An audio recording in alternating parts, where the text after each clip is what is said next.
I probably shouldn't say ass in a video about Christianity. Is this video going to be controversial? Hopefully I can offend as few of you as possible. My name's Rebecca. I am a former psychiatric nurse and a former atheist.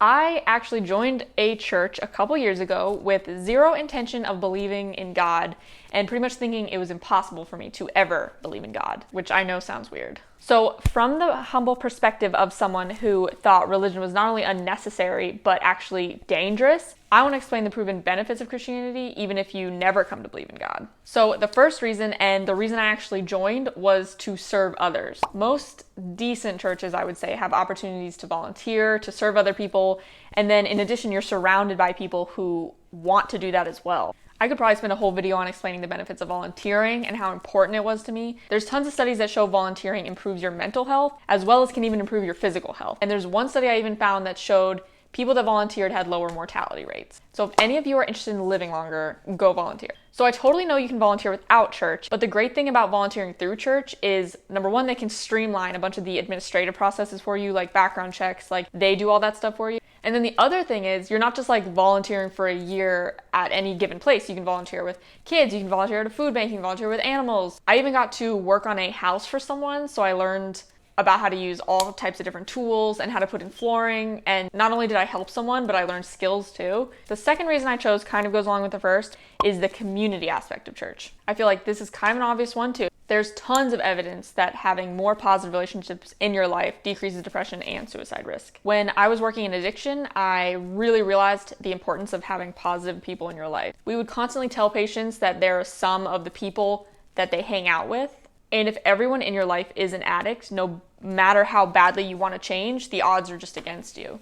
One other thing I saw regarding community when I was working in a psychiatric unit, I noticed a significant difference in how different races of people would deal with their depression. So I wanted to look into that because I'm weird, and I wanted to find a reason or justification or evidence for what I was seeing all the time. So what I found actually shocked me a little bit. It turns out white people are more likely to commit suicide, which is kind of consistent with what I've seen. Like my dad committed suicide. I know a lot of people that commit suicide that are white. So one theory for that is white people tend to have lower amounts of strong social support, strong family support, and even less religious involvement. And that came to be consistent with what I was seeing in my personal life in the psychiatric unit I worked in. I'm lucky enough to have very strong family support, but I kept meeting these people, whether it was at work or just in social gatherings, that were ridiculously nice people. Eventually, I discovered that most of the time they were Christian or at least believed in something. I actually trained someone on my psychiatric unit that was Mormon, and he was so nice. Like, everybody loved being around him. He just like brightened the room. Like, whenever he was working, everyone was happier.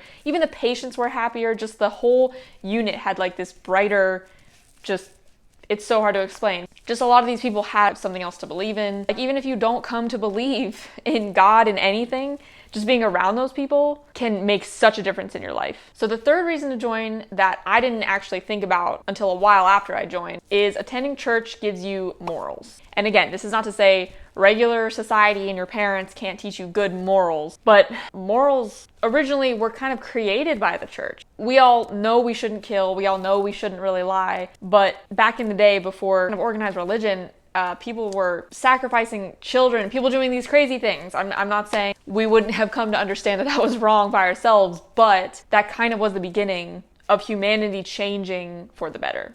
And there's also something to be said about today's society where porn, drugs and alcohol, sleeping with people are considered very normal. And I know I know a lot of other people can attest to that stuff really not helping your depression. So having a group of people that are trying to live up to a higher standard, whether that's because God or whatever, is going to motivate you, whether you believe in God or not. And I talked about this in my last video, but if you're trying to be a better person, that will always improve your depression. And of course you'll mess up, which is kind of a given in Christianity too. But as long as you're trying, then your depression will improve. So the fourth reason is gratitude. So prayer kind of comes into this, but in my opinion, you can definitely pray whether you believe in God or not. And even just being grateful, saying what you're grateful for out loud, writing it down, to me, that's kind of a form of prayer. It's being thankful for something in your life, to something that made that happen, whatever it is, whatever you choose to believe that it is. That's going to help your mental health. And you can pray in the morning, you can pray before you go to bed at night, you can pray before a meal to thank whatever, again, for that meal that you're eating. Being consciously grateful for the tiniest things in my life has drastically improved my depression. There are a ton of studies that being intentionally grateful for things will improve your depression. Okay, the last reason. That was like fast. So the last reason I will put on here is believing things happen for a reason. Now this, again, I kind of think you can start to believe even if you don't believe in God per se or buy into Christianity or anything. And I kind of believed this before I started going to church too.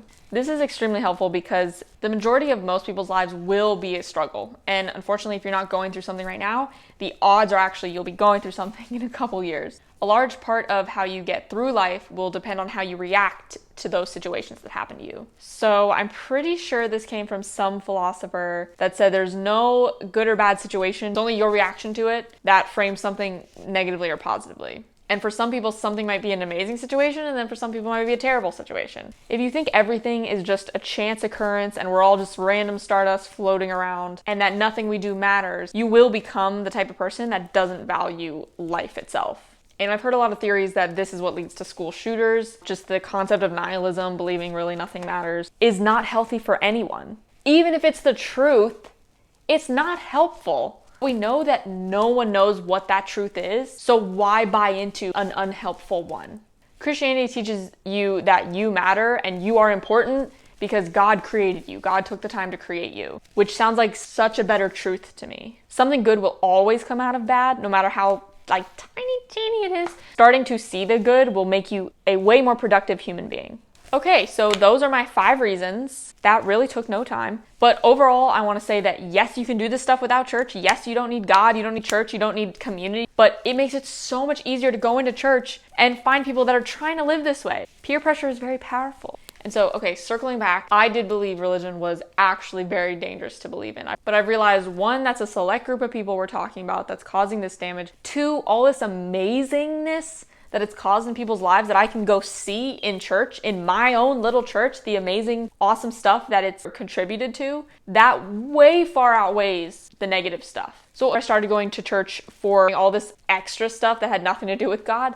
But eventually I realized that it served me to think in that way. Not that I know it's 100% true, not that there's this man in the sky, but it actually served my life to believe in this and to act like there is a God and to go to church and to be moral. It served me in so many other ways than I just would have thought. So, okay, some disclaimers. So number 1, I only have experience with Christianity, so that's all I can speak of, even though I know other religions can give you these same benefits. Also, I did not grow up in the church. I grew up as far away from the church as possible. So I do understand that the church and parents and authority figures in the church can be an actual source of depression for some people. So if that's one of you, I am so sorry that happened to you. I cannot imagine what you're feeling, what you're going through. I just really hope that it doesn't stop you from experiencing what the church and God has to offer, apart from those really bad people that you experienced or encountered. Okay, guys, I hope that gave you some reasons to maybe think about going to church, maybe talk to some people you know that are Christians, and just see how participating can possibly improve your life or improve your mental health situation.